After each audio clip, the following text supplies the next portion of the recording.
Good morning to all of you dear students.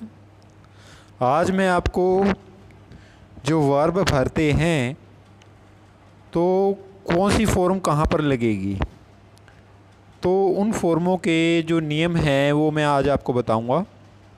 तो आप सभी बच्चे ध्यान से सुनेंगे। अगर कहीं पर कोई आपका डाउट रह जाए तो आप कमेंट बॉक्स में अपना डाउट लिख सकते हैं। तो जो बच्चे मेरे इस चैनल पर नए जुड़े हैं वे इस चैनल को सब्सक्राइब करना मत भूलिएगा। इसको अपने दोस्तों में भी शेयर करें ताकि वे भी इसका फ़ायदा उठा सकें। तो चलिए इसको शुरू करते हैं। समरी ऑफ द रूल्स, तो जो नियमों का सार है भाई, समरी ऑफ द रूल्स। यदि वाक्य में दीज डेज आदि हों तो पहली फॉर्म का प्रयोग होता है।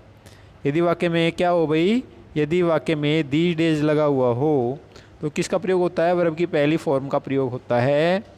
यदि वाक्य में दीज डेज के अलावा भाई एवरीडे हो, वहाँ पर भी पहली फॉर्म का, यूजुअली, जर्नली, ठीक है, तो इनमें भी पहली फॉर्म का प्रयोग होता है। जैसे यूजुअली आपको लगा हुआ दिखाई दे, जर्नली आपको लगा हुआ दिखाई दे, तो वहाँ भी पहली फॉर्म का प्रयोग करते हैं। एवरीडे में भी पहली फॉर्म का प्रयोग करते हैं।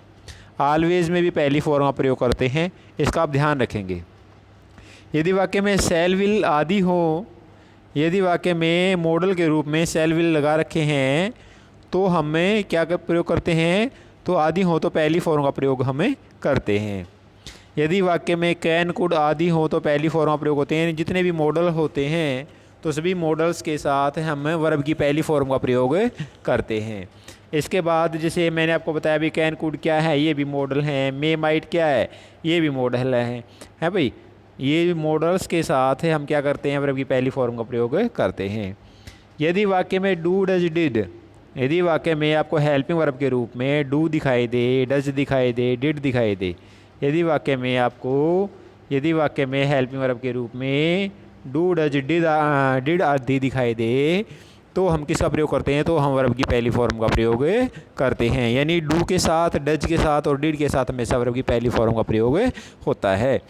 यदि वाक्य में आदेश, यदि वाक्य में आदेश, उपदेश आदि हों तो पहली फॉर्म का प्रयोग होता है।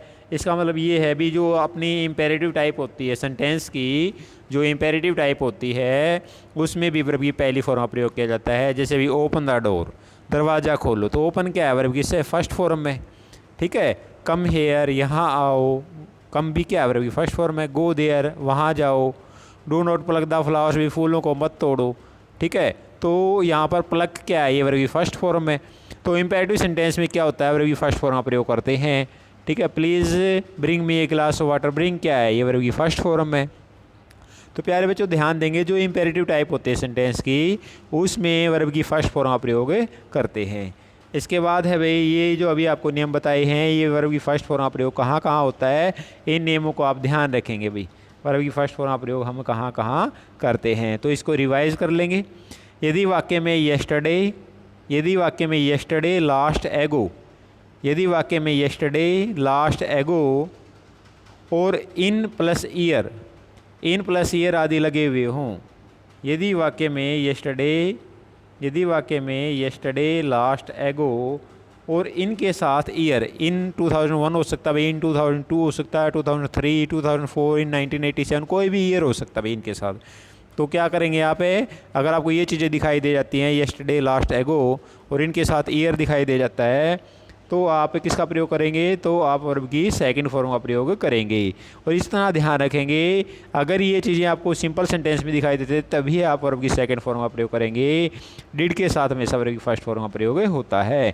डिड कब आता है, जब वाक्य या तो नेगेटिव हो और जब वाक्य या तो इंटेरोगेटिव हो। यानी प्रश्नवाचक और नकारात्मक वाक्यों में हम क्या प्रयोग करते हैं, प्रश्नवाचक और नकारात्मक वाक्य में हमें इसका डिड का प्रयोग करेंगे। सिंपल वाक्य में हम डिड का प्रयोग हेल्पिंग वर्ब के रूप में नहीं करते हैं। ऐसे ही भी ये इसका ध्यान रखेंगे, डिड का प्रयोग कहाँ होता है, पास्ट इंडेफिनिट टेंस में होता है। अकेला पास्ट इंडेफिनिट ऐसा टेंस है जहाँ वर्ब की सेकंड फॉर्म का प्रयोग होता है। इसके अलावा कहीं पर भी वर्ब की सेकंड फॉर्म का प्रयोग नहीं होता। इसके बाद अगला रूल है भाई, यदि वाक्य में हैज़ हैव हैड, यदि वाक्य में हैज़ हैव हैड, यदि वाक्य में हैज हैव हैड आदि हों तो वर्ब की किसी फॉर्म का प्रयोग होता है, वर्ब की थर्ड फॉर्म का प्रयोग हमें करते हैं। इसके बाद है भाई, यदि वाक्य में बी पैसिव का कोई भी रूप आदि हो तो तीसरी फॉर्म का प्रयोग करते हैं। तो पैसिव वॉइस में हमेशा किस फॉर्म का प्रयोग किया जाता है? पैसिव वॉइस में हमेशा वर्ब की थर्ड फॉर्म का प्रयोग किया जाता है। इसका आप ध्यान रखेंगे, पैसिव वॉइस में हमेशा वर्ब की थर्ड फॉर्म का प्रयोग किया जाता है। तो जिन बच्चों को वॉइस नहीं आते तो प्यारे बच्चों आप इस चैनल से जुड़े रहना, आपको वॉइस भी क्लियर करवाए जाएंगे। यदि वाक्य में बी एक्टिव का कोई भी रूप हो तो पहली form plus I N G का प्रयोग होता है। यानी बी का कोई भी रूप हो, बी की फॉर्म होती है is am are was were, ठीक है। बी की फॉर्म कौन सी होती है? Is am are was were. तो बीन, अगर ये चीज़ें आपको दिखाई दें, कौन सी चीज़ें? Is am are was were, been आपको दिखाई दे तो वर्ब की फर्स्ट फॉर्म के साथ इसका प्रयोग करोगे, वर्ब की फर्स्ट फॉर्म के साथ आई एन जी का प्रयोग किया जाता है। इसका आप ध्यान रखेंगे। अगर बी की कोई भी फॉर्म आपको दिखाई दे तो पहली फॉर्म के साथ किसका प्रयोग होता है? आई एन जी का प्रयोग होता है। बी की फॉर्म कौन कौन सी होती हैं? दोबारा रिपीट कर रहा हूँ। बी की फॉर्म होती है भाई is am are was were, ठीक है। बी की फॉर्म कौन सी होती है? Is am are was were, has been, have been, ठीक है, हैड बीन। तो इनमें इसके बाद भी will have been, shall have been, यानी जहाँ भी आपको बीन दिखाई दे, जहाँ भी आपको इज एम आर दिखाई दे, जहाँ भी आपको वाज वर दिखाई दे, तो इनके साथ में वर्ब की first form plus I N G का प्रयोग होता है। इसके बाद यदि वाक्य में फोर या सिंस आदि हों तो पहली form plus I N G का प्रयोग होता है। तो जितने भी हमारे प्रेजेंट परफेक्ट कॉन्टिन्यूअस टेंस है या पास्ट परफेक्ट कॉन्टिन्यूअस टेंस है या फ्यूचर परफेक्ट कॉन्टिन्यूअस टेंस है, तो उन सभी में वर्ब की फर्स्ट फॉर्म के साथ आई एन जी का प्रयोग हमें करते हैं। तो सिंस या फोर कौन से टेंस में आता है? प्रेजेंट परफेक्ट कॉन्टिन्यूअस टेंस में भी आता है, पास्ट परफेक्ट कॉन्टिन्यूअस टेंस में भी आता है और फ्यूचर परफेक्ट कॉन्टिन्यूअस टेंस में भी इसका प्रयोग होता है। तो प्यारे बच्चों, आप मेरे को बताना आपको ये मेरी वीडियो कैसी लगी। अगर आपको अच्छी लगी तो आप इसको अपने दोस्तों में भी शेयर करें। अगर आपको अच्छी नहीं लगी तो आप कमेंट बॉक्स में अपना डाउट लिख करके भेजें ताकि इसमें और भी ज़्यादा सुधार किया जा सके। Okay, thank you. मेरे चैनल भी, अब मैंने आपको अपने चैनल का नाम नहीं बताया।